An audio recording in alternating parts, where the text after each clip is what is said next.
Local coverage you can count on continues with Josh Ayen's Sports Report. Sports coverage you can count on.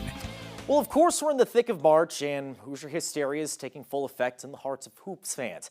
Now, coming into Saturday, 9 local basketball teams are looking to bring home a regional title, and all of them in some form or fashion putting some miles on the odometer.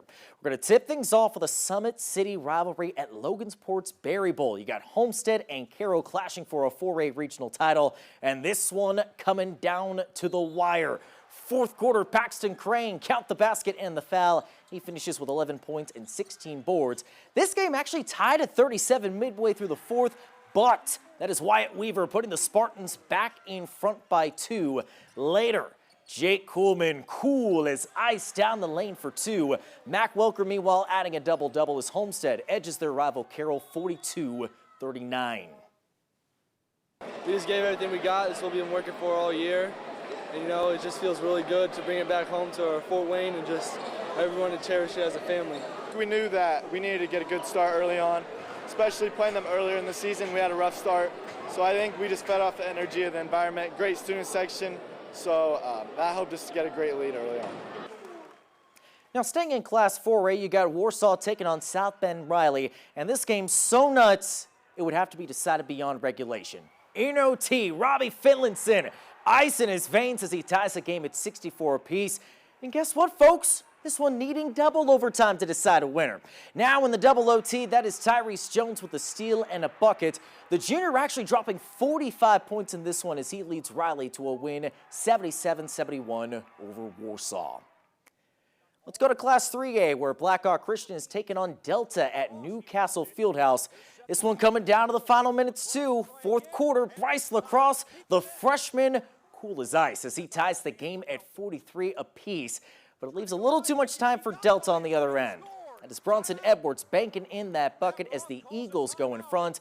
Blackhawk does have a chance to win it at the buzzer, but this shot is off the mark. And Blackhawk stunned by Delta in the 3A Regional 45-43. Of course, Columbia City is coming off their buzzer beater win last week over Tippy Valley. Eagles looking for a huge upset as they're taking on South Bend St. Joe.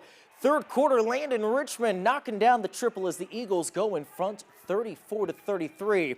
Now in the final minutes, Owen Marshall putting the Eagles back in front by 2. It's a great game for the Eagles, but it's not enough as Columbia City falls 50-46. Let's head back to the Berry Bowl, this time for a 2A regional title. You've got Manchester taking on Tipton, and the Squires simply on fire in this one. Third quarter, Talon Torpy with a fancy finish as he has 18, and Manchester up 39-23 after 3.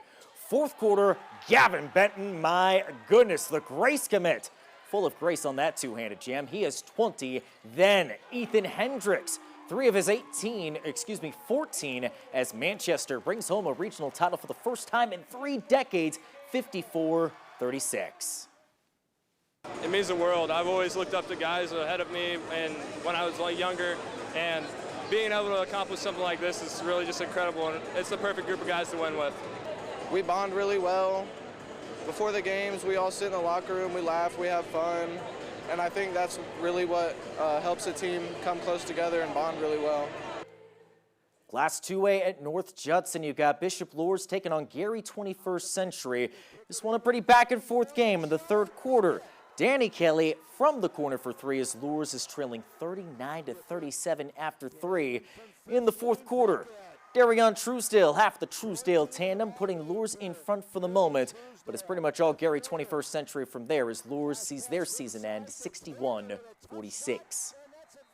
At Triton High School, you've got Westview taking on Jimtown, this one for a 2A regional title. Now, Westview actually giving up a 16-0 opening run. Austin Schlabach trying to stop the bleeding as that is the first points of the game for Westview. Warriors trying to rally down the stretch. That is Owen Brill knocking down the triple. However, Westview's season comes to an end as they lose 56-40. Final stop for boys hoops, you've got Lakewood Park taking on the host Triton in Class 1A, and safe to expect Triton's feeling right at home in this one. Third quarter, that is Dante Workman going up high for 2. Meanwhile, the Trojans up by 14. Lakewood Park trying to answer back as Noah Carnahan knocks down that two. But Lakewood Park's season comes to an end as they lose 63-40.